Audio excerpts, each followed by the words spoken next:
Hema committee റിപ്പോർട്ടിന്റെ അടിസ്ഥാനത്തിൽ കേസെടുത്തതിൽ ആദ്യ കുറ്റപത്രം സമർപ്പിച്ചിരിക്കുന്നു. കൊല്ലം സ്വദേശിയായ മേക്കപ്പ് ആർട്ടിസ്റ്റിന്റെ മൊഴിയുടെ അടിസ്ഥാനത്തിലായിരുന്നു കേസ്. കാഞ്ഞിരപ്പള്ളി കോടതിയിലാണ് പ്രത്യേക അന്വേഷണ സംഘം കുറ്റപത്രം സമർപ്പിച്ചിരിക്കുന്നത്. എസ് ശരൺ വിവരങ്ങൾ നൽകും. ശരൺ, ഹേമ കമ്മിറ്റി റിപ്പോർട്ട് പുറത്തു വന്നതിന് പിന്നാലെ എടുത്ത കേസിൽ ആദ്യ കുറ്റപത്രം സമർപ്പിച്ചിരിക്കുകയാണ് പ്രത്യേക അന്വേഷണ സംഘം. ഈ കേസിന്റെ വിശദാംശങ്ങൾ.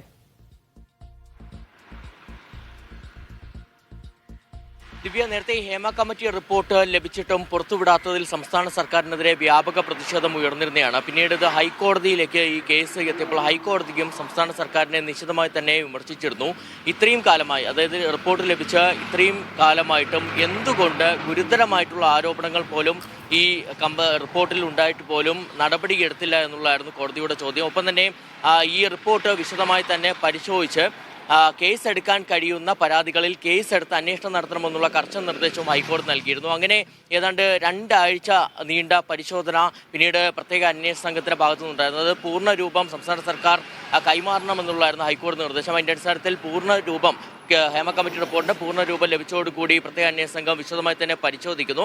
അങ്ങനെ പരിശോധിച്ച ശേഷം എടുത്ത മൊഴിയുടെ അടിസ്ഥാനത്തിൽ എടുത്ത ആദ്യ കേസുകളിൽ ഒന്നിലാണ് ഇപ്പോൾ ആദ്യ കുറ്റപത്രം സമർപ്പിച്ചിരിക്കുന്നത്. ഇതിൽ പ്രധാനമായും മേക്കപ്പ് ആർട്ടിസ്റ്റായ കൊല്ലം സ്വദേശിയായ മേക്കപ്പ് ആർട്ടിസ്റ്റാണ് ഹേമ കമ്മിറ്റിക്ക് മുമ്പാകെ മൊഴി നൽകിയിരുന്നത്. അവർ പ്രധാനമായും ആരോപിച്ചിരുന്നത് 2014 ഒരു സിനിമയുടെ ചിത്രീകരണത്തിനിടെ മേക്കപ്പ് മാനേജറായ സജീവ് തനിക്ക് നേരെ ലൈംഗിക അതിക്രമം കാട്ടിയെന്നുള്ളതായിരുന്നു. അതായത് താൻ താമസിക്കുന്ന സ്ഥലത്തേക്ക് എത്തി അവിടെ വെച്ച് ലൈംഗിക അതിക്രമത്തിന് ഇരയാക്കിയെന്നായിരുന്നു.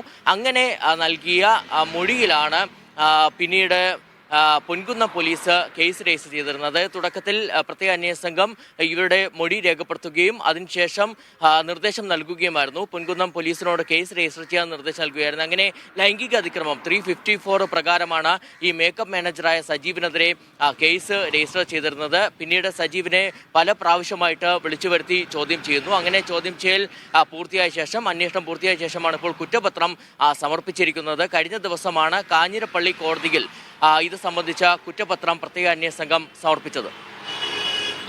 ഹേമ കമ്മിറ്റി റിപ്പോർട്ടിന്റെ അടിസ്ഥാനത്തിൽ കേസെടുത്തതിലാണ് ഇപ്പോൾ ആദ്യ കുറ്റപത്രം പ്രത്യേക അന്വേഷണ സംഘം സമർപ്പിച്ചിരിക്കുന്നത്.